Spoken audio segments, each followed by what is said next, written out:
Blood dripped from Raymond's hand as he stared at the shattered phone. Just 20 minutes ago, he'd been a respected doctor returning home with his wife. Now, an entire airplane watched in horror as security dragged him away, all because he refused to give up his seat. Before we dive into this shocking story, let me know where you're watching from in the comments. If you believe everyone deserves to be treated with dignity regardless of their skin color, hit that like button and subscribe to hear more stories of justice prevailing against discrimination. Now, let's discover how a simple flight home turned into a battle for respect that would change an entire airline forever. The morning had started perfectly. Raymond Johnson adjusted his designer tie as he gazed out the window of the Paris Charles de Gaulle Airport. At 63, with silver-flecked hair and distinguished features, he carried himself with the quiet confidence of a man who'd spent 4 decades saving lives as one of Atlanta's premier cardiologists. Beside him, his wife Evelyn, elegant in her tailored navy dress, reviewed their boarding passes with a satisfied smile. "First class all the way home, just as we promised ourselves," she said, squeezing his arm affectionately. "A perfect end to a perfect anniversary." Raymond nodded, allowing himself to relax into the moment. Their 40th anniversary trip to Paris had been everything they'd dreamed of: romantic dinners overlooking the Seine, morning walks through Montmartre, evenings at the opera. They'd splurged on this trip, including the first-class tickets for the long flight home to Atlanta. After decades of hard work building his cardiology practice and raising their children, they deserved this luxury. "Remember that little cafe where the owner kept bringing us extra pastries?" Raymond chuckled, his deep voice warm with the memory. "How could I forget? You spoke such terrible French he took pity on us," Evelyn laughed, the corners of her eyes crinkling. 40 years of marriage had only deepened their connection, each shared laugh a testament to their enduring bond. As they approached the gate, Raymond felt the familiar shift in his posture. An unconscious straightening of his spine, a slight lift of his chin. It was the adjustment he'd made thousands of times throughout his life and career, the silent armor he donned when entering spaces where people like him weren't always welcome. Even as a respected physician, Raymond was never allowed to forget he was a black man in America. The gate agent smiled professionally as she scanned their boarding passes. "Welcome, Dr. and Mrs. Johnson. You're in seats 2A and 2B. We're beginning priority boarding now, so you're welcome to board first." Raymond nodded politely, guiding Evelyn toward the jet bridge. As they entered the aircraft, a flight attendant named Heather greeted them with a practiced smile that didn't quite reach her eyes. "Welcome aboard," she said, barely glancing at their boarding passes. "Economy section is, we're in first class," Raymond interrupted gently, gesturing to their boarding passes. "Seats 2A and 2B. A flicker of surprise crossed Heather's face before she quickly composed herself. "Of course. Right this way." Raymond felt the familiar twinge in his chest, the one that appeared whenever someone made assumptions based solely on the color of his skin. Evelyn's hand tightened around his, a silent communication developed over decades. They'd been through this countless times before. The first-class cabin was a picture of luxury: wide leather seats, ample legroom, and attentive service. As they settled in, Raymond couldn't help but notice the curious glances from other passengers, all white, some poorly disguising their surprise at seeing the Johnsons in the premium section. Raymond took a deep breath and focused on getting comfortable. He stowed their carry-ons, helped Evelyn with her seat belt, and accepted the pre-flight champagne offered by another flight attendant. These small rituals helped calm the unease that never quite left him in such situations. Through the cabin windows, they watched as other passengers began boarding. The coach section filled quickly, a steady stream of travelers making their way through the aircraft. Among them, Raymond noticed a well-dressed white couple in their 50s arguing with a gate agent at the entrance to the plane. "I don't understand why our seats were changed," the man was saying, his voice carrying through the cabin. "We specifically requested first class. Do you know who I am?" The woman beside him, blonde and impeccably dressed, tapped her expensive heel impatiently. "This is completely unacceptable. We don't fly economy. Raymond and Evelyn exchanged glances but said nothing. They'd seen entitled behavior before, and it wasn't their concern. They were finally heading home after a wonderful vacation. Nothing could spoil their mood now. Or so they thought. Heather, the flight attendant who had initially directed them to economy, returned to the first-class cabin with a strained smile. Behind her followed a man in a dark uniform with "Blake Thompson, cabin supervisor," embroidered on his jacket. Something in their demeanor immediately put Raymond on alert. After decades of navigating predominantly white spaces, he developed a sixth sense for when trouble was brewing. As they approached his seat, Raymond noticed Heather's eyes darting nervously between him and the supervisor. Whatever was coming, it wasn't good.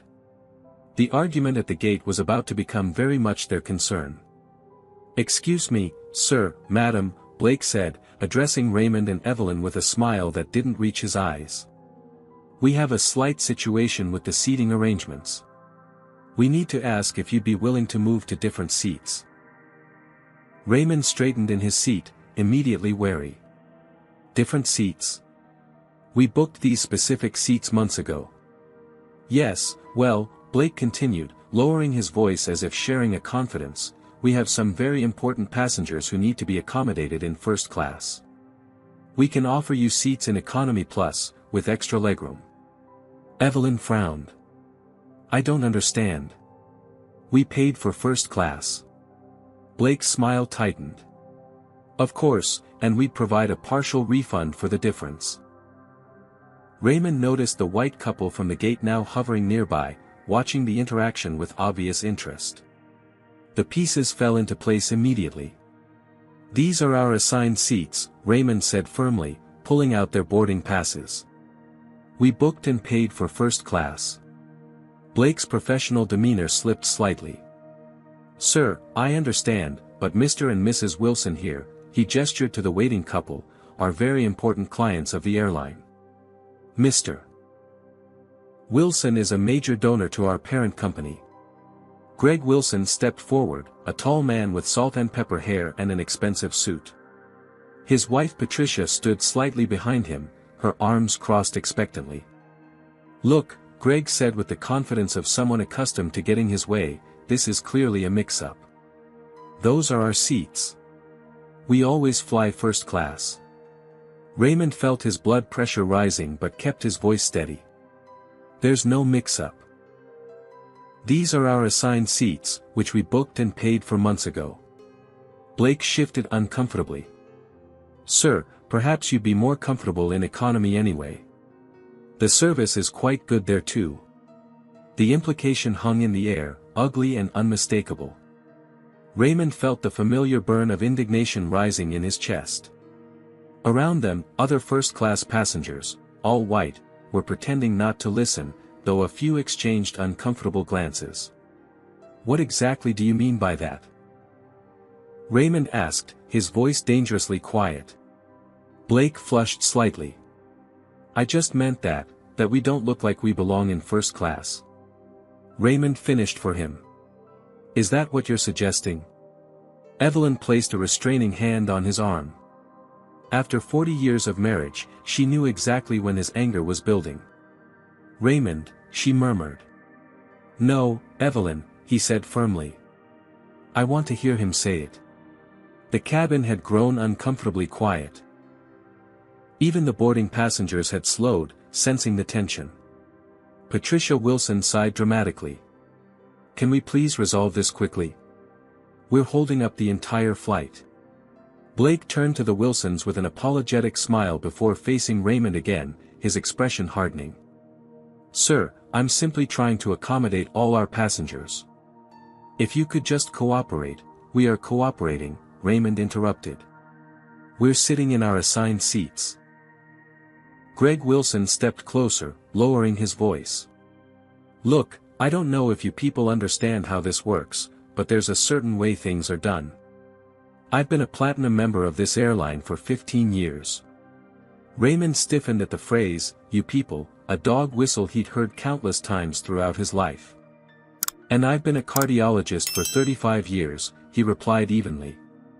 Neither fact changes our seat assignments. Around them, flight attendants moved through the cabin, pretending not to notice the confrontation but exchanging worried glances. One young black flight attendant, her name tag reading Jasmine, watched the scene with unconcealed concern. Greg's face reddened. "Do you know who I am? I can have you banned from this airline with one phone call." Raymond had faced this type of intimidation before. As a young medical student in the 1980s, he'd been told repeatedly he didn't belong. As the only black resident in his program, he'd been mistaken for janitorial staff more times than he could count. Even now, patients occasionally requested a different doctor upon seeing him, despite his impressive credentials. "I don't care who you are," Raymond said quietly. "And your threats don't change the facts. These are our seats." Blake's professional veneer cracked further. "Sir, I'm trying to be reasonable here. Mr. Wilson is an important business partner of the airline. And we are paying customers," Evelyn interjected, her voice calm but firm. "With confirmed seats in this cabin." Other passengers were now openly watching, some with phones discreetly recording. The confrontation was becoming a spectacle, exactly what Raymond had spent his life trying to avoid. But some lines couldn't be crossed, some indignities couldn't be tolerated, not anymore, not at his age, not after everything he'd accomplished. "Look," Blake said, his patience visibly thinning, "we can do this the easy way or the hard way. These arrangements need to be made." "Are you threatening us?" Raymond asked incredulously. "I'm simply explaining the reality of the situation," Blake replied coldly. Greg Wilson smirked slightly, the expression of a man accustomed to getting his way. "Know your place," he muttered, just loud enough for Raymond to hear. Those 3 words, loaded with centuries of history and oppression, hit Raymond like a physical blow. He'd heard them before, in various forms, throughout his life. In school hallways. In hospital corridors.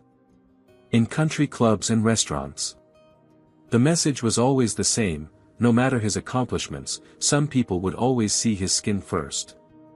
Raymond's mind flashed back to his first day of medical school, when a professor had asked if he was lost, assuming he couldn't possibly be a student. To the time a patient had refused his care, requesting a real doctor. To countless small humiliations and slights that he'd swallowed over the years for the sake of peace, for the sake of progress, for the sake of not being labeled difficult or angry. But not today. Not anymore. "Our place," Raymond said with quiet dignity, "is in these seats. And we're not moving." The standoff had drawn the attention of everyone in the first-class cabin. Even passengers still boarding slowed as they passed, sensing the tension. Blake's jaw tightened as he realized this wasn't going to be resolved easily. "I need to speak with the captain," he said curtly, turning on his heel. As Blake disappeared into the cockpit, Greg Wilson leaned over Raymond's seat.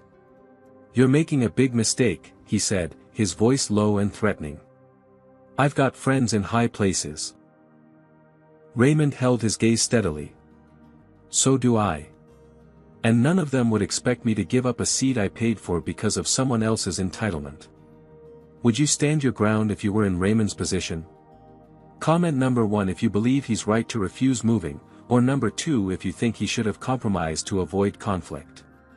Don't forget to hit that like button if you've ever witnessed discrimination and wished someone would take a stand. The cockpit door opened, and Blake emerged with the captain, a stern-looking man in his 50s named Captain Howard Miller. "What seems to be the problem here?" Captain Miller asked, his eyes scanning the situation. Before Raymond could speak, Blake jumped in. "These passengers are refusing to cooperate with a seating reassignment, Captain. They're causing a disruption." "We're not causing any disruption," Raymond objected.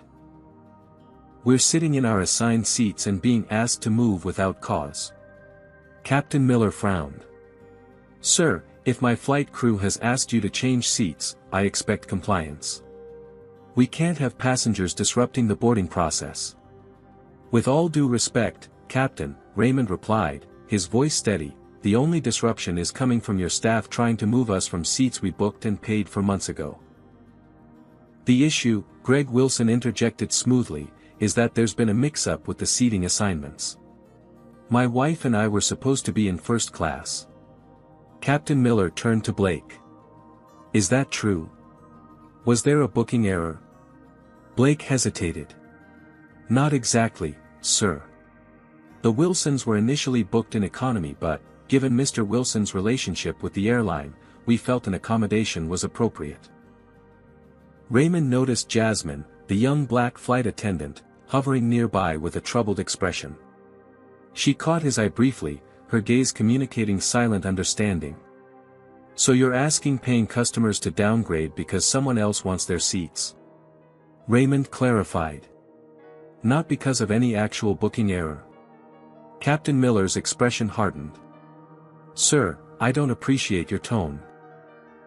On this aircraft, I have final authority, and I'm asking you to comply with my crew's instructions. Your crew's instructions are discriminatory, Raymond stated firmly. A ripple went through the cabin at the word discriminatory. A white businessman across the aisle, who had been watching the entire interaction, pulled out his phone and began openly recording. Put that away, Blake snapped at him. I'm Warren Mitchell, an attorney, the man replied calmly. And I believe I'm witnessing something that needs documentation. Greg Wilson stepped forward aggressively. This is ridiculous. No one is discriminating against anyone. This is about airline loyalty and customer status. Is that why your first question wasn't whether we were also frequent flyers? Evelyn asked pointedly. She turned to the captain. My husband has platinum status with this airline. He flies internationally for medical conferences regularly. Captain Miller looked uncomfortable. That may be, ma'am, but his status doesn't count the same as Mr. Wilson's. Evelyn pressed. Raymond noticed Evelyn's hand trembling slightly as she clutched her purse. Her face had paled, and she was breathing more rapidly than normal. As a cardiologist, he recognized the signs immediately. The stress was affecting her health. Are you okay? He asked quietly, turning away from the confrontation. Just a little chest pain, she whispered. It's probably nothing. Alarm bells rang in Raymond's mind. How long? Since this started, she admitted. Raymond turned to the captain. My wife needs medical attention. She's experiencing chest pains. Blake rolled his eyes visibly. Convenient timing. I'm a cardiologist, Raymond snapped. This isn't something to dismiss. You're a doctor. Captain Miller asked skeptically, looking Raymond up and down as if reassessing him. The implication was clear, and it stung. Even in a medical emergency, his credentials were being questioned because of his skin color. Yes, I'm a cardiologist at Atlanta Memorial, Raymond replied tersely. Now, my wife needs aspirin and monitoring. Her heart rate is elevated. Jasmine stepped forward. I can get the medical kit, Captain. As she moved to retrieve it, Greg Wilson lost his patience. This is clearly a delay tactic. They're just trying to avoid moving. Raymond stood up abruptly, his patience finally snapping. My wife's health is not a tactic. Back off, now. The sudden movement caused Greg to step back, bumping into another passenger.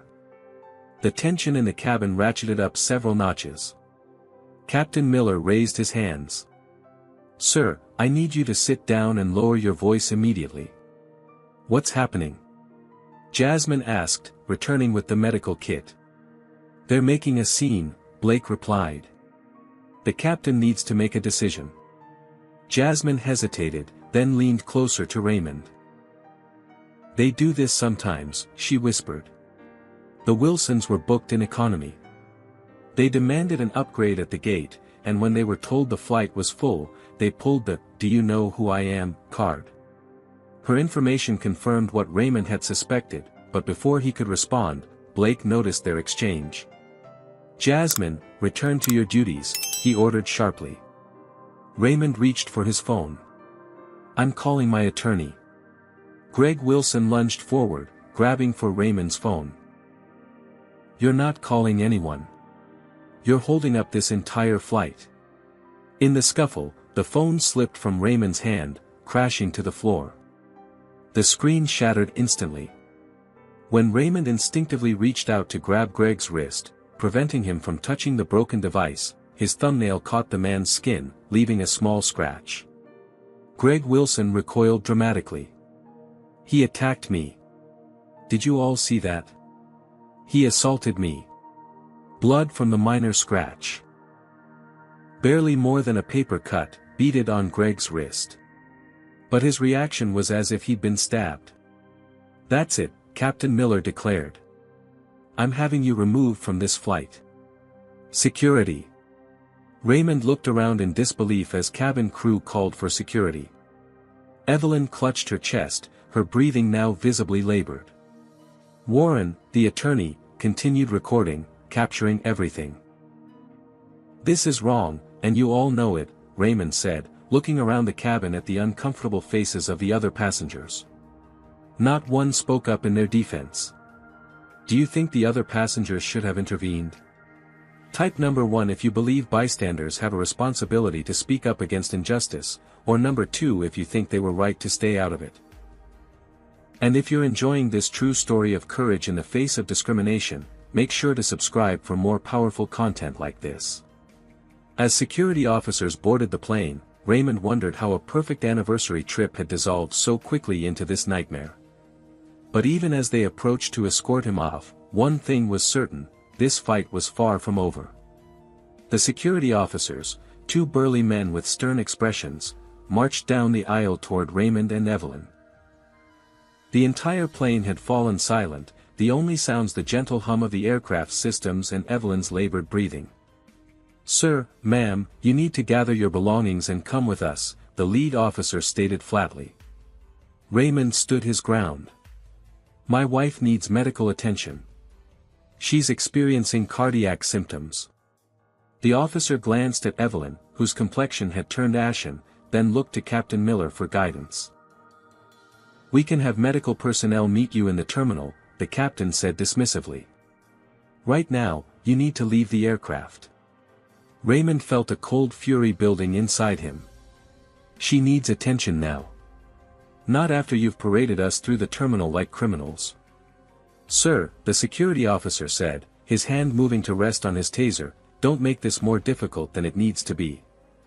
Raymond looked around the cabin one last time, meeting the eyes of the other passengers. Some looked away in shame, others stared with undisguised curiosity, but none spoke up. The silence of bystanders, he'd experienced it his entire life. "Fine," Raymond said finally. "But I want everyone to understand what's happening here. We're being removed because we refuse to give up seats we paid for to accommodate someone else's sense of entitlement." As he helped Evelyn to her feet, Jasmine approached quickly. "Let me help with your bags," she offered, leaning close as she reached for the overhead bin. In that moment, she slipped a small piece of paper into Raymond's pocket. "I saw everything," she whispered. "My number. I want to help." Warren, the attorney still recording, called out, "I have all of this documented. I'll send you the footage." "This isn't right." Blake stepped between them. "Sir, please stop recording. It's against airline policy." "Actually," Warren replied calmly, "there's no law or policy preventing passengers from recording incidents that don't interfere with crew member duties. I'm well within my rights." Raymond nodded gratefully to Warren as he gathered their belongings. Every eye in the cabin was on them as they made their way down the aisle, Evelyn leaning heavily on his arm, her breathing becoming more labored with each step. The walk of shame through the crowded economy section was excruciating. Hundreds of curious faces watching as they were escorted off like criminals. "Raymond," Evelyn whispered, her voice tight with pain, "I don't feel well." "Just a little further," he encouraged her, shooting a concerned glance at the security officers. "My wife really needs medical attention," he repeated. The lead officer's expression softened slightly. Medical staff will meet us at the gate. As they emerged from the jet bridge into the terminal, Evelyn stumbled. Raymond caught her, easing her into a nearby seat. "We need help now," he shouted, loosening her collar. "She's having cardiac symptoms." A small crowd gathered as Raymond knelt beside Evelyn, taking her pulse. His medical training kicked in, overriding his anger and humiliation. Rapid and irregular, he muttered, more to himself than anyone else. "Evelyn, are you still having chest pain?" She nodded weakly. "Radiating to my left arm now." Cold fear washed over Raymond. These were textbook heart attack symptoms. He looked up at the gathering airport staff. "I need aspirin and an AED, now. She's showing signs of a cardiac event." "Sir, calm down," one of the airport employees said. "Medical assistance is on the way." "I am calm," Raymond replied tersely. "I'm also a cardiologist, and I'm telling you my wife is showing signs of a heart attack. Every minute matters." The employee hesitated, clearly unsure whether to believe him. Raymond had encountered this doubt countless times in his career, people questioning his expertise because of his skin color. But never had the stakes been so personal. "Please," he said, forcing himself to soften his tone. "Just get me an aspirin at minimum." After what seemed an eternity, a young staff member returned with a first aid kit. Raymond quickly found the aspirin and gave one to Evelyn. The security officers stood nearby, looking increasingly uncomfortable with the situation. "Medical response is backed up," one of them muttered. "Could be another 10 minutes. Raymond knew that in cardiac events, minutes could mean the difference between life and death. Without hesitating, he pulled out his personal phone and dialed 911. "This is Dr. Raymond Johnson at Gate C-42, Charles de Gaulle Airport. I have a 62-year-old female presenting with chest pain radiating to the left arm, shortness of breath, and diaphoresis. Probable myocardial infarction. We need emergency medical services immediately." As he spoke to emergency services, Raymond was acutely aware of the crowd watching them, the same people who had witnessed their humiliation now gawking at Evelyn's distress. Among them, he spotted Greg and Patricia Wilson, who had apparently also been removed from the flight during the commotion. Greg was gesturing animatedly to an airline representative, still playing the victim with his bandaged wrist. Finally, airport paramedics arrived with a stretcher and equipment. Raymond quickly briefed them on Evelyn's symptoms, once again facing the momentary doubt in their eyes when he identified himself as a cardiologist. But Evelyn's condition spoke for itself, and they quickly sprang into action, attaching monitors and starting in 4. BP 160/95, heart rate 110 and irregular, one paramedic announced. ECG shows ST elevation. Raymond's worst fears were confirmed. Evelyn was indeed having a heart attack. As they prepared to transport her to the hospital, he felt a tap on his shoulder. It was Warren, the attorney from the plane. "I got everything," Warren said quietly, showing Raymond the video on his phone. "What they did was wrong. The video is already getting attention online." He handed Raymond a business card. "Call me when you can." Raymond nodded gratefully, too focused on Evelyn to fully process the implications. As the paramedics wheeled Evelyn toward the ambulance, Raymond heard a commotion behind him. Turning, he saw Jasmine arguing with Blake and another airline supervisor. "This was wrong, and you know it," she was saying, her voice carrying across the terminal. Raymond wanted to intervene, to protect this young woman who had stood up for them, but Evelyn needed him more. With one last grateful look toward Jasmine, he hurried after the paramedics, his heart heavy with worry and rage. In the ambulance, holding Evelyn's hand as the paramedics worked around them, Raymond was torn between staying by her side and fighting the injustice they'd just experienced. For now, Evelyn was his priority. But as the ambulance sped toward the hospital, sirens blaring, Raymond made a silent promise to himself and to her. This wasn't over. Not by a long shot. The emergency room at Hôpital Européen Georges Pompidou was a flurry of activity as medical staff responded to Evelyn's condition. Raymond stood back, simultaneously a concerned husband and a medical professional, watching as the French doctors and nurses worked efficiently. His fluent French, learned during a fellowship year in Paris decades ago, helped bridge any communication gaps. St. elevation in leads V2 through V5, the attending cardiologist told Raymond, showing him the ECG readout.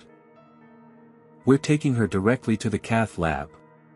Raymond nodded, recognizing the signs of an anterior wall myocardial infarction, a serious heart attack affecting the front wall of the heart. Thank you, he said, squeezing Evelyn's hand one last time before they wheeled her away. Left alone in the waiting area, the adrenaline that had kept him focused began to subside, leaving room for the rage and humiliation to flood back. He pulled out his phone. Not the shattered one from the plane incident but his backup international phone, and saw dozens of notifications. Warren's video had indeed gone viral, with the hashtag #FlyingWhileBlack trending on Twitter. The airline had already issued a statement: "We are aware of an incident involving disruptive passengers on Flight 2207 from Paris to Atlanta. The safety and comfort of all passengers is our top priority, and we do not tolerate behavior that interferes with flight operations. We are investigating the matter fully." The corporate doublespeak made Raymond's blood boil. Disruptive passengers, as if they had been the aggressors rather than the victims. He was composing a response when his phone rang. It was Calvin Jenkins, his attorney back in Atlanta, already aware of the situation. "Raymond, I've seen the video," Calvin said without preamble. "This is outrageous. How's Evelyn?" "In the cath lab," Raymond replied, his voice tight. "Anterior MI. Stress-induced, almost certainly." "I'm so sorry," Calvin said. "Listen, I've already reached out to our contacts in Paris. We've got a local attorney heading to the hospital to support you. And I'm working on the airline situation from this end." "They called us disruptive passengers," Raymond said bitterly. "Typical defensive posture," Calvin replied. "They'll retract it once we're done. This isn't their first rodeo with discrimination claims, Raymond. This airline has a history." Raymond wasn't surprised. "What do you recommend?" "For now, focus on Evelyn. Let me handle the initial response. But start documenting everything while it's fresh, every detail of the interaction, every name you remember. And save any communication from witnesses." After hanging up, Raymond did exactly that, typing out a meticulous account of the incident while waiting for news about Evelyn. 3 hours later, the cardiologist returned with good news. "We placed 2 stents in her left anterior descending artery," he explained. "The procedure went well. She's stable and awake. You can see her now." In the recovery room, Evelyn looked pale but alert.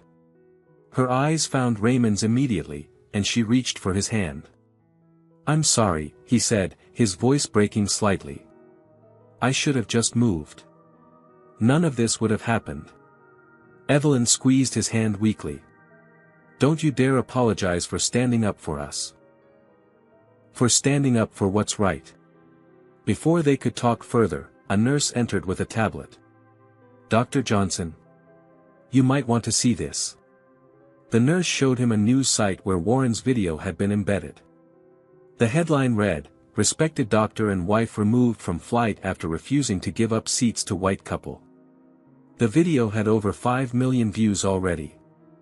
"You're famous in our hospital," the nurse said with a small smile. "Many of the staff have seen it. We're all on your side." Throughout the afternoon, Raymond received a steady stream of messages from colleagues, friends, and even former patients who had seen the video. His hospital administration in Atlanta reached out, offering support and resources. Several of his colleagues had even booked flights to Paris to come support them.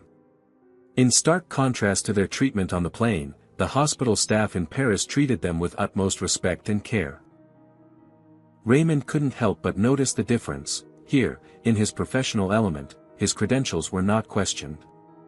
His expertise was recognized and valued. Around 6 in the evening, Calvin called again. The airline's CEO, James Harrington, just issued a personal statement. They're claiming it was all a misunderstanding, and that you became confrontational when asked to assist with a seating issue. That's a bald-faced lie, Raymond said, anger flaring again. Of course it is, Calvin agreed. But here's where it gets interesting. I've been contacted by 3 different flight attendants from that airline who want to share similar stories. Apparently, this isn't an isolated incident. They have a pattern of accommodating wealthy white passengers at the expense of others. Raymond wasn't surprised, but the confirmation still stung. What about Jasmine? The flight attendant who tried to help us? She's reached out through her own attorney, Calvin confirmed. She's willing to go on record about what happened and about other incidents she's witnessed. Raymond, we have a solid case here. Discrimination, negligence, infliction of emotional distress that resulted in physical harm to Evelyn. As they discussed legal strategies, a nurse brought in a tablet showing a live news broadcast. Greg Wilson was giving an interview, his wrist now sporting an elaborate bandage as if he'd suffered a severe injury rather than a minor scratch. I feared for my safety, Wilson was saying, his expression solemn.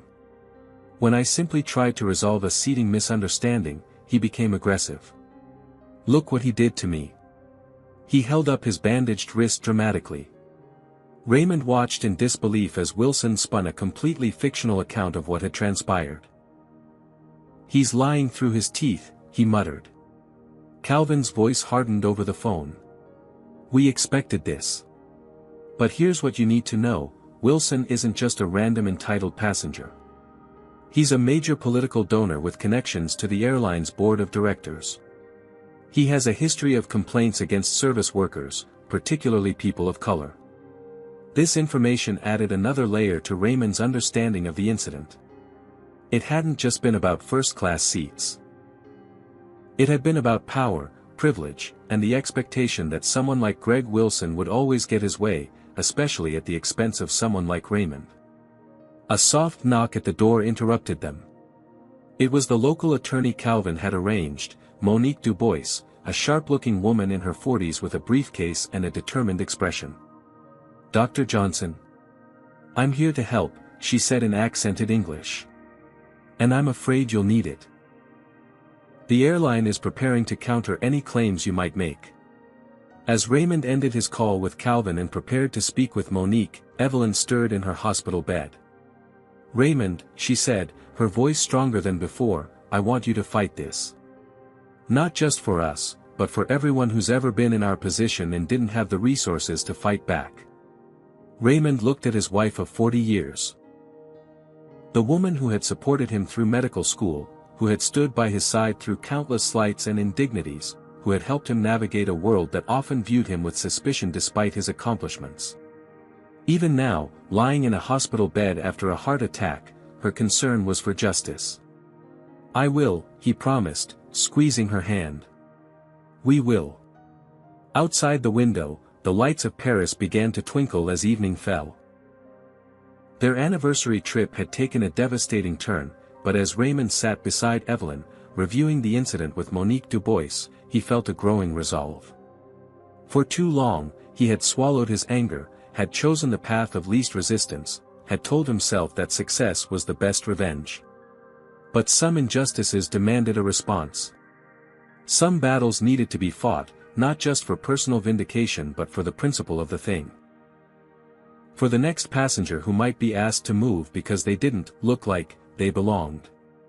As night fell over Paris, Raymond Johnson prepared for battle. The next morning dawned with Evelyn showing significant improvement. The French cardiologists were pleased with her progress, though they advised against flying for at least a week. Raymond sat by her bedside, reviewing strategy with Calvin via video call and Monique in person. Their hotel had extended their stay indefinitely, and colleagues from Atlanta had arranged to cover Raymond's patients. The airline is in full damage control mode, Calvin explained, his face serious on the screen. They've hired a crisis management firm and are pushing the narrative that this was simply a misunderstanding that escalated unnecessarily. A misunderstanding? Raymond scoffed. They explicitly asked us to give up our seats for white passengers who felt entitled to them. Monique nodded, making notes. This is why witness testimony is crucial. The video shows much of the interaction, but not the specific language used. Warren, the attorney who recorded everything, has provided his complete footage, Calvin said. And he's given statements to several news outlets. But even more damning, we've had 6 airline employees reach out anonymously with stories of similar incidents and discriminatory practices. Raymond leaned forward, intrigued. What kind of practices? According to these sources, the airline has an unofficial policy they call passenger prioritization. They identify high-value customers who receive preferential treatment, upgraded seats, special accommodations, etc. On the surface, it's about rewarding loyalty and big spenders, but in practice, it's about catering to wealthy white passengers at the expense of others, Raymond finished. Exactly, Calvin confirmed. One flight attendant claimed they're actually trained to identify passengers who look out of place in premium cabins and verify their tickets more rigorously. The revelation didn't surprise Raymond, but hearing it confirmed made his stomach turn. How many other black passengers had experienced similar treatment but lacked the resources or platform to fight back? What do you think about these unofficial airline policies? Comment number 1: if you believe companies should be held accountable for discriminatory practices, even unofficial ones. Hit like if you agree that exposing these systems is the first step toward changing them. But what do you think happens when powerful people are challenged this way? Raymond's phone buzzed with a news alert. The airline's CEO, James Harrington, was giving a press conference. They turned on the hospital room's television to watch. At Transglobal Airlines, we take allegations of discrimination extremely seriously, Harrington said, his expression appropriately grave. The incident on Flight 2207 was an unfortunate misunderstanding that escalated unnecessarily. We are conducting a thorough investigation and have reached out to all parties involved to resolve this matter. Reached out? Raymond said incredulously. They haven't contacted us at all. Harrington continued, we pride ourselves on providing excellent service to all our passengers regardless of race, gender, or background. The safety and comfort of our passengers remain our top priority. The carefully crafted statement was clearly designed to minimize liability while appearing concerned. Raymond had seen this playbook before: deny, deflect, and wait for the public's short attention span to move on to the next outrage. But this time would be different. This time, he had evidence, witnesses, and a platform. Calvin's face on the screen looked grimly satisfied. They're scared, Raymond. Their stock dropped 4% this morning. Hashtags like #boycott Transglobal and #flyingwhileblack are trending worldwide. They're feeling the pressure. Just then, Raymond's email pinged with a new message. It was from Jasmine Roberts, the flight attendant who had slipped him her contact information. Dar. Johnson, the email began, I hope this finds you and Mrs. Johnson recovering from yesterday's horrible incident. I want you to know that I've given my statement to your attorney and am willing to testify about what I witnessed. Also, you should know that an internal memo went out this morning warning staff not to discuss the incident publicly. But that's not all. I've discovered that Mr. Wilson specifically requested not to be seated near certain types of passengers when he checked in. The gate agent's notes explicitly mentioned this request, which violates our non-discrimination policies. I've saved screenshots before they can be deleted. I may lose my job for this, but some things are more important than a paycheck. Raymond forwarded the email to Calvin and Monique, who exchanged meaningful glances. This is significant, Monique said. It proves premeditation and explicit racial bias. As the day progressed, support continued to pour in from unexpected quarters. The president of the National Medical Association, representing black physicians across America, issued a statement condemning the airline's treatment of the Johnsons. Civil rights organizations reached out offering support and resources.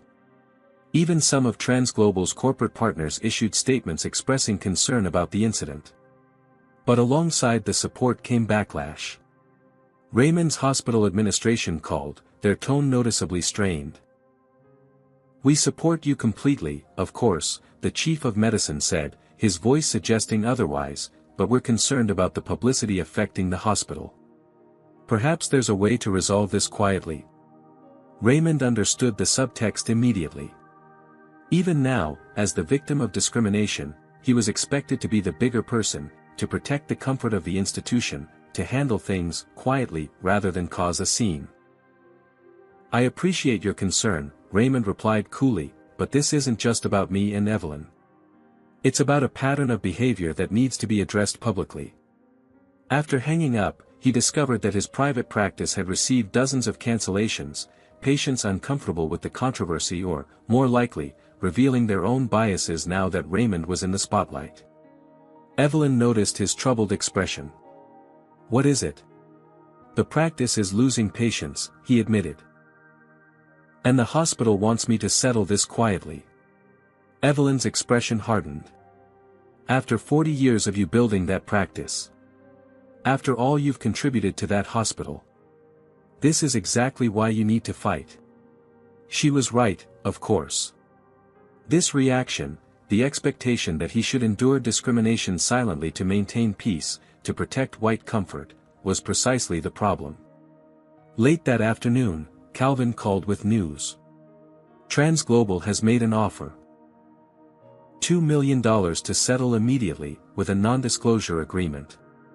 Raymond and Evelyn exchanged glances. It was a substantial sum, enough to compensate for any financial losses from Raymond's practice, enough to ensure their retirement remained comfortable despite this setback. "And if we refuse?" Raymond asked. "They'll fight," Calvin said bluntly. "They'll drag this out, question your character, suggest you were aggressive. They've already been digging. They know about that malpractice suit from 10 years ago. The one that was dismissed entirely?" Raymond asked incredulously. "Facts won't matter in the court of public opinion," Calvin warned. "They'll use everything they can to discredit you." Raymond fell silent, considering the implications. The path ahead would be difficult, potentially damaging to his reputation and practice. The easy option, taking the money, signing the NDA, moving on, was tempting. As if reading his thoughts, Evelyn spoke up. "If we sign that NDA, everything Jasmine risked her job to expose disappears. The pattern continues." Raymond nodded slowly. "Tell them we're not interested in hush money. We want accountability and systemic change." After ending the call, Raymond opened his email to find a message from an unexpected source. The subject line read, "Your stand inspired me. Dar. Johnson." The email began, "You don't know me, but I'm a second-year medical student at Emory. I'm black, and I've spent my entire life being told I don't belong in spaces not meant for me. Watching you refuse to move, refuse to accept that humiliation, gave me strength. Yesterday, a professor suggested I might be more comfortable specializing in community medicine rather than neurosurgery. Instead of nodding and smiling like I usually do, I stood my ground. I told him my interest in neurosurgery was firm and that his assumptions about where I'd be comfortable were inappropriate. I couldn't have done that without seeing your example. Thank you for showing me that we don't have to accept being displaced, literally or figuratively. Whatever happens with your case, please know you've already created change." Raymond read the email twice, then handed the phone to Evelyn. Her eyes filled with tears as she read. "This is why we fight," she said simply. That evening, as news coverage of the incident continued to build, James Harrington, the airline CEO, requested a private meeting with Raymond. Calvin advised against it, but Raymond was curious about what Harrington might say outside the presence of attorneys and PR teams. The meeting was arranged for the following morning at the hospital. As Raymond prepared for bed in the cot beside Evelyn's hospital bed, he felt a strange calm descend. Whatever Harrington might offer or threaten, Raymond's path was clear now. This wasn't just about 2 seats on an airplane anymore. It was about challenging a system that had been allowed to operate unchecked for too long. It was about standing his ground, not just for himself and Evelyn, but for that medical student, for Jasmine, and for countless others who had been told, in ways both subtle and overt, that they didn't belong. 2 days later, with Evelyn stable enough to be discharged to their hotel, Raymond and Calvin filed a formal lawsuit against Transglobal Airlines. The charges were comprehensive: racial discrimination, assault, medical negligence, and intentional infliction of emotional distress. The filing made international headlines, with legal experts weighing in on news programs worldwide. This case has the potential to set significant precedent regarding how airlines handle seating disputes and discrimination claims, one analyst noted on CNN. Transglobal's response was swift and aggressive. Not only did they deny all allegations, but they also filed a countersuit claiming Raymond had been the aggressor, had assaulted Greg Wilson, and had disrupted flight operations. Their legal filing painted Raymond as an entitled, angry passenger who had refused reasonable crew instructions. The preliminary hearing was scheduled in Paris, given the jurisdiction where the incident occurred. The courtroom was packed with journalists, legal observers, and supporters from both France and the United States. Raymond and Evelyn sat with dignity at the plaintiff's table, flanked by Calvin and Monique. Across the aisle, Transglobal's legal team. 6 attorneys from an international law firm known for aggressive defense tactics, conferred in hushed tones. Behind them sat James Harrington and several airline executives, their expressions carefully neutral. Greg and Patricia Wilson were notably absent, having filed affidavits rather than appearing in person. The judge, a stern woman in her 60s named Judge Marie Clement, entered and surveyed the crowded courtroom with obvious displeasure at the circus-like atmosphere. "This court will not be influenced by media attention or public sentiment," she announced firmly. "We will proceed based solely on facts and applicable law." The initial presentations laid out both sides' claims. Transglobal's lead attorney, a sharp-featured man named Richard Bennett, spoke confidently. "Your Honor, this case is quite simple. Mr. Johnson refused to comply with crew instructions during boarding, became confrontational, and physically assaulted another passenger. Airlines have both the right and obligation to remove disruptive passengers for safety reasons. Race played no role in this standard security procedure." Calvin countered forcefully, presenting Warren's complete video footage, which clearly showed the discriminatory nature of the request and the minor nature of the so-called assault. "The video speaks for itself, Your Honor," Calvin said. Dr. and Mrs. Johnson were seated in their assigned seats, which they had purchased months in advance. They were asked to move solely to accommodate Mr. Wilson, who felt entitled to their seats despite having economy tickets. When Dr. Johnson rightfully refused, he was threatened, insulted with racially coded language, and ultimately removed from the flight. Mrs. Johnson subsequently suffered a heart attack due to the stress of this discriminatory treatment. Judge Clement watched the video with a furrowed brow, occasionally making notes. "I'd like to hear from witnesses," she said when the video concluded. Jasmine Roberts was the first to testify, having flown in specifically for the hearing. Despite the professional risk, she spoke clearly about what she had witnessed. Mr. Wilson had complained at the gate about his economy seat assignment, she testified. He specifically mentioned not wanting to sit near certain people and demanded an upgrade. When told first class was full, he became angry and mentioned his connections to the airline's board. "And what happened next?" Calvin asked. "Supervisor Blake instructed us to find seats in first class to accommodate an important client. When I pointed out all seats were occupied by paying passengers, he said to focus on." Jasmine hesitated. "Please continue," Judge Clement encouraged. "He said to focus on passengers who might have been upgraded or who didn't look like typical first-class passengers," Jasmine finished, her discomfort with the instruction evident. Richard Bennett's cross-examination was aggressive, questioning Jasmine's memory, motives, and professionalism. Isn't it true that you were recently passed over for promotion and might harbor resentment toward the airline? Objection, Calvin interjected. Witness's career trajectory is irrelevant to what she observed. Sustained, Judge Clement ruled. Mr. Bennett, please focus on the incident at hand.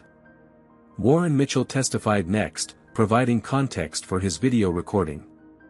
I began recording because I recognized a pattern I've seen before, he explained. As an attorney who has handled discrimination cases, the coded language and differential treatment were immediately apparent to me. Throughout the day, additional witnesses corroborated key aspects of Raymond and Evelyn's account. A passenger seated near the Johnsons confirmed hearing Greg Wilson's "Know Your Place" comment. Another flight attendant testified about the airline's unofficial passenger prioritization practices. Perhaps most damaging was the testimony from a Transglobal Gate agent who confirmed receiving special instructions regarding the Wilsons. We were told they were VIPs who needed to be accommodated at all costs, she admitted. It's not the first time we've received such instructions about Mr. Wilson specifically. By the day's end, Judge Clement had seen enough to make an initial ruling. Based on the evidence presented, I find sufficient grounds for this case to proceed to full trial. The video evidence, in particular, contradicts the airline's characterization of events. She fixed Transglobal's legal team with a stern look. Additionally, I am troubled by allegations that security footage from the gate area has been lost. I am ordering immediate preservation of all evidence related to this incident. As they left the courthouse, Raymond felt cautiously optimistic. The judge had seen through Transglobal's attempt to dismiss the case, and public opinion was largely on their side. But he also knew the fight was far from over. Back at their hotel, Raymond received a disturbing call from his practice manager in Atlanta.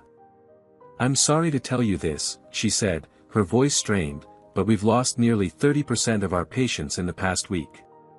Some colleagues have also requested to dissociate from the practice." The news hit Raymond hard. The cardiology practice he'd built over decades was suffering because he'd stood up for himself. Some colleagues, people he'd worked alongside for years, were distancing themselves, unwilling to be associated with the controversy. Evelyn, still recovering but regaining her strength daily, found him on the hotel balcony, staring out at the Paris skyline. "Bad news?" she asked gently. Raymond nodded, explaining the situation with his practice. "I knew there would be consequences, but this. You could still take their settlement offer," Evelyn suggested, though her tone made clear she wasn't advocating for it. "No one would blame you." Raymond considered it briefly. The financial security, the end to public scrutiny, the ability to return to his patients and the work he loved. It was tempting. His phone buzzed with an email notification. It was from Dr. William Chen, Chief of Cardiology at Massachusetts General Hospital, one of the top medical institutions in the world. "Dr. Johnson," the email read, "I've followed your situation with great interest and admiration. Your courage in standing up against discrimination reminds us all of our obligation to uphold human dignity, even at personal cost. I'm reaching out to offer you a position as a senior attending physician and professor of medicine at MGH. We would be honored to have a physician of your caliber and character join our team." The offer was prestigious and would solve the practical problems created by the damage to his Atlanta practice. But it would also mean leaving the community he'd served for decades. And more importantly, accepting would require dropping the lawsuit, as he couldn't manage a new position while engaged in international litigation. Raymond showed the email to Evelyn. "What do you think?" She read it carefully before responding. "It's a generous offer, and it solves some problems. But Raymond, this was never just about us. If we walk away now, what happens to the next couple who doesn't have our resources or platform?" Raymond nodded slowly. The question that had guided his entire career, what was the right thing to do, not just the easy thing, applied here as well. "We see this through," he decided. no matter the cost. That night, as they prepared for bed, Calvin called with a startling development. An anonymous transglobal employee had provided internal communications showing a deliberate effort to appease Greg Wilson at the Johnsons' expense. These emails confirm Wilson contacted Harrington directly before the flight, Calvin explained. They knew exactly who would be displaced and why. This wasn't a random incident, it was premeditated discrimination. The evidence was damning, proving not only that the airline had targeted the Johnsons specifically but that they had done so knowing it violated their own policies. The trial, set to begin in 3 weeks, now had the potential to expose not just one incident of discrimination but an entire system designed to privilege certain passengers at the expense of others. As Raymond drifted off to sleep that night, he thought about the young medical student who had emailed him, about Jasmine risking her career to testify, about the patients who had left his practice and those who had staunchly remained. The path ahead was difficult, but for the first time since the incident, he felt certain they were making the right choice. Sometimes, standing your ground meant accepting that the ground beneath you might shift. But principles, the true north of one's moral compass, remained constant. That certainty carried Raymond into sleep, preparing him for the battle to come. The trial began on a crisp Monday morning, 3 weeks after the preliminary hearing. Media interest had only intensified, with the case now seen as a potential landmark in discrimination law. Outside the courthouse, supporters held signs reading, "Justice for the Johnsons," and "End Discrimination in the Skies." Inside, Raymond and Evelyn sat composed as Calvin delivered a powerful opening statement. This case, he told the courtroom, is about more than 2 seats on an airplane. It's about whether companies can maintain policies and practices that result in discriminatory treatment, then hide behind claims of misunderstanding when those practices are exposed. Over the next 3 days, witness after witness took the stand, building a comprehensive picture of what had occurred on Flight 2207 and the corporate culture that had enabled it. Transglobal's attorneys fought fiercely, challenging testimonies and attempting to shift focus to Raymond's alleged aggressive behavior.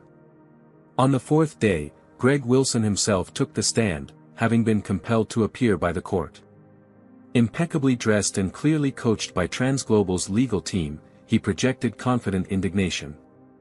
"I simply requested the seats I believe I was entitled to as a loyal customer," Wilson testified. Dr. Johnson became immediately confrontational and ultimately assaulted me. He held up his wrist, though any trace of the minor scratch had long since healed. Calvin's cross-examination was methodical and devastating. "Mr. Wilson, are you aware that your original booking was for economy class seats?" "I frequently receive upgrades due to my status," Wilson replied smoothly. "And when you were told the flight was full, did you or did you not state that you didn't want to sit near certain people?" Wilson shifted uncomfortably.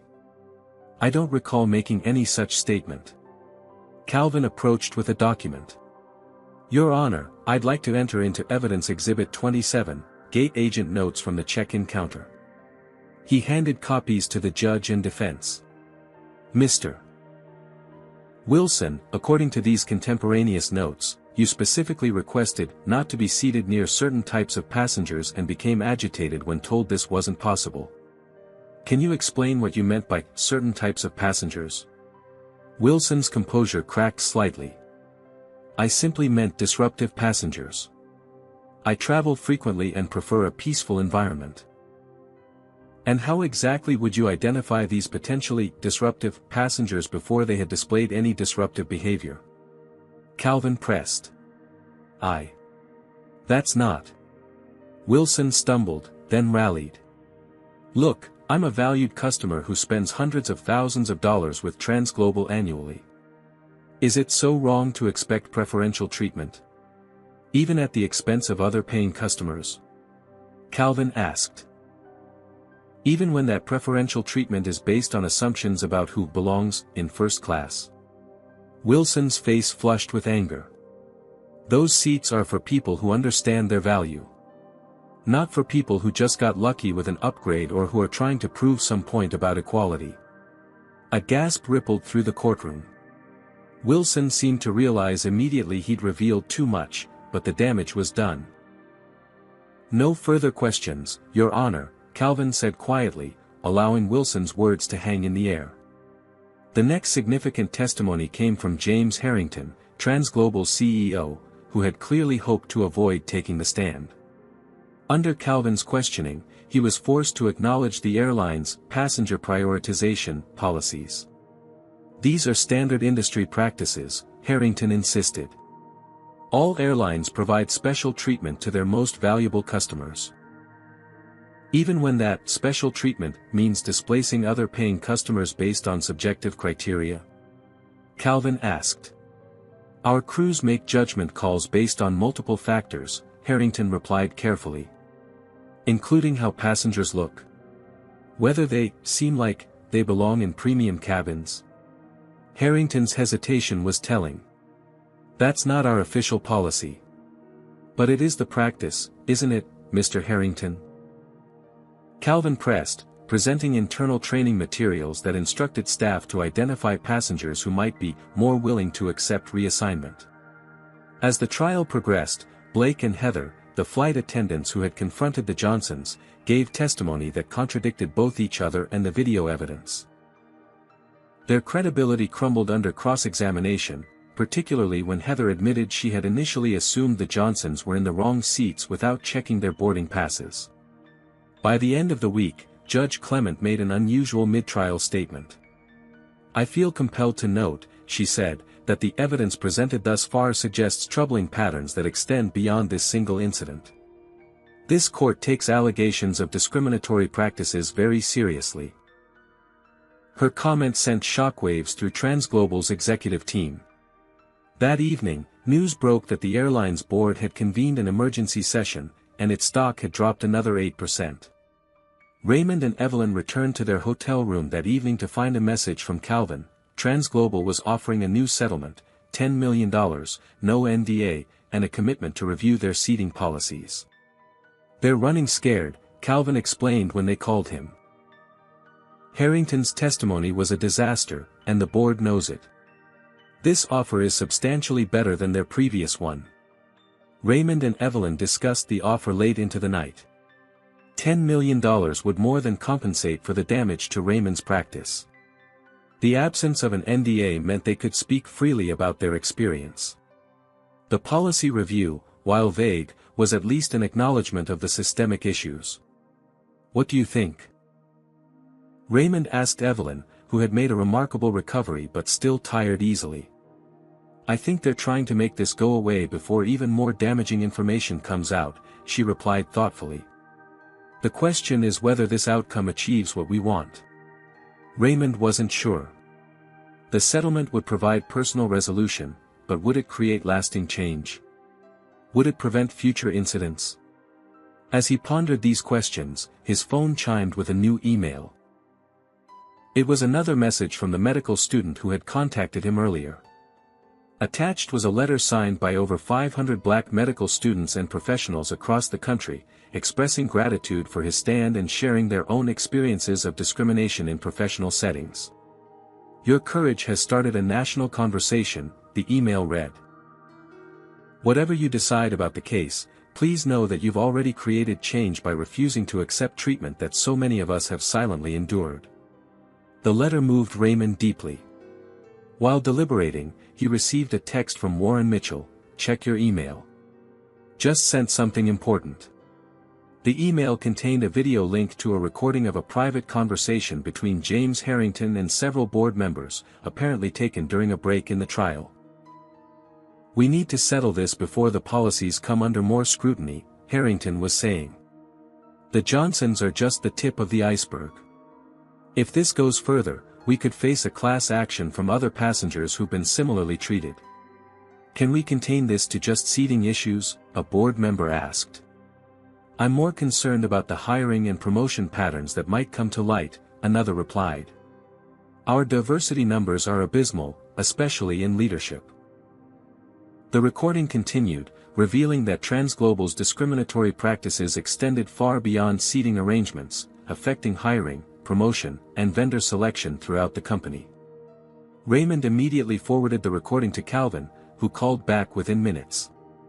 "This changes everything," Calvin said excitedly. "This isn't just about your case anymore. This is systematic discrimination across their entire operation." The next morning, as Raymond and Evelyn prepared to return to court, they received yet another surprising communication, a request for a private meeting from Harrington himself. Against Calvin's advice, Raymond agreed to meet the CEO in a conference room at their hotel, with attorneys present. Harrington looked haggard, the strain of the trial evident on his face. "Dr. Johnson," he began without preamble, "I'll be direct. The board has lost confidence in my leadership. I'm being asked to step down regardless of the trial outcome." Raymond listened silently as Harrington continued. "The settlement offer on the table is genuine. The board is prepared to make significant changes, not just to seating policies but to hiring practices, training, everything. They understand now that the risk isn't just this case but potential class actions and regulatory investigations." "Why are you telling me this?" Raymond asked. Harrington sighed heavily. "Because I want you to know that whatever you decide, change is coming to Transglobal. Your stand has accomplished that much already." As Harrington left, Raymond and Evelyn were left with a decision that had grown both simpler and more complex. The trial had already achieved more than they had initially hoped, exposing systemic issues and forcing leadership changes.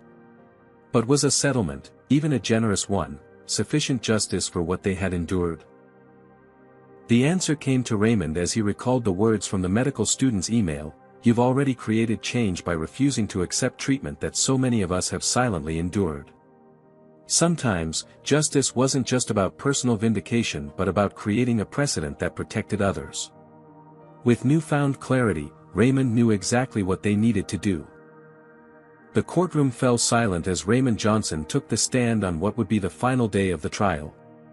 After 2 weeks of testimony and evidence, Judge Clement had asked both parties if they had reached any settlement agreement.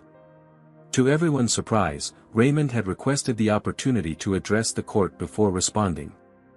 "Dr. Johnson," Judge Clement said, "you may proceed." Raymond surveyed the packed courtroom.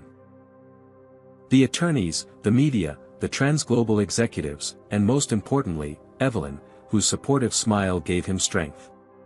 "Your Honor," he began, "I want to explain why we've decided to reject Transglobal's financial settlement offer." A murmur rippled through the courtroom. Even Calvin looked startled, though they had discussed this strategy. "Throughout my career as a physician, I've been guided by a simple principle: treat the cause, not just the symptoms. A financial settlement, no matter how substantial, would address only the symptoms of a much deeper problem." Raymond glanced at the Transglobal board members, who shifted uncomfortably in their seats. "Instead, we are proposing an alternative resolution, one that treats the cause. Rather than monetary damages, we want Transglobal to commit to comprehensive structural changes. Specifically, we're asking for a complete overhaul of training procedures, hiring practices, and seating policies, to be overseen by an independent civil rights committee." Judge Clement leaned forward, intrigued. "This is an unusual request, Dr. Johnson. Most plaintiffs in your position would accept the substantial damages offered." "I understand that, Your Honor. But this case has never been about money. It's about dignity, respect, and ensuring that what happened to us doesn't happen to others. No amount of money can compensate for the humiliation my wife and I experienced, or for her heart attack triggered by that stress. But structural change might prevent another couple from going through the same ordeal." The judge turned to Transglobal's legal team. "Does your client have a response to this proposal?" After a hurried conference with the board members present, Richard Bennett stood. "Your Honor, given the unusual nature of this request, we would need time to consider the specific terms." "I understand," Judge Clement replied. "I'll give both parties 48 hours to negotiate these terms before rendering a decision." Those 48 hours proved transformative. With Judge Clement's encouragement, both sides worked intensively to draft an agreement that would address the systemic issues exposed during the trial. By the deadline, they had reached a historic settlement. TransGlobal would establish a $50 million fund for anti-discrimination initiatives and training. The airline would overhaul its hiring and promotion practices to increase diversity at all levels. An independent civil rights committee would oversee these changes for a minimum of 5 years. The passenger prioritization policy would be replaced with transparent, non-discriminatory seating procedures. James Harrington would step down as CEO, to be replaced by Diane Foster, a respected black female executive with a background in corporate ethics. When Judge Clement approved the settlement 2 days later, she called it a model for how corporations can address discriminatory practices in a meaningful way rather than simply paying damages to make problems disappear. The aftermath unfolded rapidly. Harrington resigned the following day, and Diane Foster was announced as his replacement. In her first press conference, she pledged to transform TransGlobal's corporate culture. "This isn't just about avoiding lawsuits," Foster stated firmly. "It's about building an airline that treats every passenger and employee with dignity and respect." One of Foster's first actions was to promote Jasmine Roberts to a leadership position in the newly formed Diversity Initiative. "Ms. Roberts showed extraordinary courage in coming forward," Foster noted. "That's exactly the kind of integrity we need in leadership roles." Greg Wilson faced his own consequences. As his comments during the trial became public, his company faced boycotts and his political connections distanced themselves. After weeks of mounting pressure, he issued a public apology, though many questioned its sincerity. "I've been forced to confront uncomfortable truths about my own biases," Wilson's statement read. "I am committed to doing better." For Raymond and Evelyn, the return to Atlanta brought both challenges and triumphs. While some patients and colleagues had permanently distanced themselves, many more rallied around them. The practice gradually stabilized, with new patients specifically seeking out Raymond because of his stand against discrimination.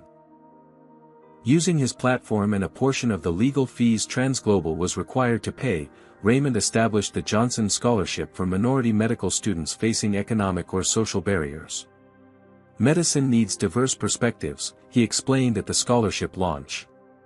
"Every patient deserves a doctor who understands their unique experiences." Warren Mitchell, the attorney who had recorded the original incident, became a close friend. Together, they collaborated on a documentary about racial profiling in commercial settings, using the TransGlobal case as its centerpiece. Perhaps most significantly, TransGlobal implemented what became known as the Raymond Johnson Protocol for handling seating disputes. The protocol established clear, non-discriminatory procedures and required extensive documentation for any passenger reassignment. 1 year after the incident, Raymond and Evelyn finally took their delayed anniversary trip. A Mediterranean cruise they had been planning before the fateful flight. Before departing, they received a surprise invitation from TransGlobal to witness the airline's transformed approach. With some trepidation, they accepted, finding themselves once again at an airport gate. This time, however, they were greeted personally by Diane Foster and a team of executives who gave them a tour of the new training facilities where flight crews learned about unconscious bias and inclusive customer service. Their final stop was a first-class cabin on a demonstration aircraft, where they found Jasmine, now a flight supervisor, training a diverse group of new attendants. "Welcome aboard, Dr. and Mrs. Johnson," she said warmly. "We've been expecting you." The captain, a young black woman, emerged from the cockpit to greet them personally. "It's an honor to meet you both," she said. "What you did changed things for all of us." As they settled into their seats, the very type of seats they had been asked to surrender a year earlier, Raymond reflected on the journey that had brought them to this moment. The humiliation and anger had faded, replaced by a sense of purpose fulfilled. They hadn't just stood their ground, they had changed the terrain. Back in Atlanta the following week, Raymond addressed a new class of medical residents at the hospital. Looking out at their eager, diverse faces, he shared the most important lesson from his experience. There will be moments in your career, and in your life, when you'll have to decide whether to accept injustice for the sake of peace or stand firm for the sake of principle. Those decisions will define not just who you are, but the world you help create for others. A young black resident raised her hand. Weren't you afraid of the consequences? Of losing your practice or damaging your reputation? Raymond nodded thoughtfully. Of course I was afraid. Standing up always carries risk. But I've learned that the cost of silence is ultimately greater than the cost of speaking out. Every time we accept discrimination as just the way things are, we ensure it remains that way. After the session, Raymond found Evelyn waiting for him. 41 years of marriage now, and still his strongest supporter. They walked hand in hand through the hospital corridors where he had spent so much of his career. No regrets, she asked, knowing the answer but asking anyway. Raymond squeezed her hand. Not one. What would you have done in Raymond's situation? Would you have accepted the financial settlement or pushed for systemic change like he did? Comment below with your thoughts. If this story of courage and standing up against discrimination moved you, please hit that like button, subscribe to our channel for more powerful true stories, and share this video with someone who needs to hear it. Remember, change begins when one person refuses to accept injustice as inevitable. Thank you for watching, and may we all find the courage to stand our ground when it matters most. Raymond and Evelyn's story teaches us that dignity is non-negotiable, regardless of one's age, profession, or social status. Their experience reveals how racial discrimination often hides behind seemingly neutral policies and customer service decisions. While standing up against discrimination carries risks, professional, financial, and personal, the cost of silence is ultimately greater than the cost of speaking out. The story also highlights the importance of allies like Warren, Jasmine, and Calvin, who used their positions to support justice. Without their courage, Raymond's fight might have been dismissed as an isolated incident rather than exposing a systemic problem. Perhaps most powerfully, the story demonstrates that true change requires more than individual compensation. By rejecting financial settlement in favor of structural reform, Raymond and Evelyn created lasting impact that protected countless others from similar experiences.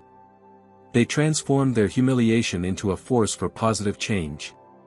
Their journey reminds us that sometimes, standing your ground isn't just about personal vindication, it's about reshaping the terrain for everyone who follows. What would you have done in Raymond's situation? Would you have accepted the financial settlement or pushed for systemic change like he did? Comment below with your thoughts.